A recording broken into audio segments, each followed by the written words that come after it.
السلام علیکم، آپ دیکھ رہے ہیں کے نیوز چینل۔ خبر شامل کرتے ہیں ساہیوال سے۔ Principal medical college professor doctor Zahid Kamal Siddiqui کا پرنٹ میڈیا ایسوسی ایشن کے وفد سے خطاب۔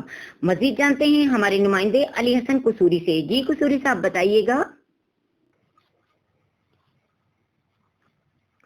جی بالکل، Sahiwal principal medical college professor doctor Zahid Kamal Siddiqui نے کہا ہے کہ ساہیوال ڈویژن میں پورے صوبے سے کم کرونا مریض ہیں، تاہم مریضوں کی بڑھتی ہوئی تعداد باعث تشویش ہے۔ ضروری ہے کہ ہر فرد اپنی صحت کا خاص خیال رکھے اور سماجی رابطوں کو محدود کرتے ہوئے حفاظتی اقدامات خصوصاً ماسک اور ہینڈ سینیٹائزر کا استعمال لازمی کرے۔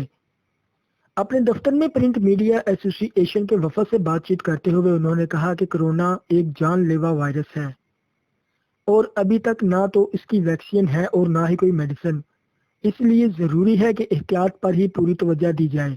ایک سوال کے جواب میں انہوں نے بتایا کہ ساہیوال ڈویژن میں 100 کے قریب کرونا مریضوں کی نشاندہی ہوئی ہے، جن میں سے اکثر اپنے گھروں میں ہی آئسولیٹ ہیں، جبکہ اب تک 6 مریضوں کی کرونا سے موت کی تصدیق ہو چکی ہے۔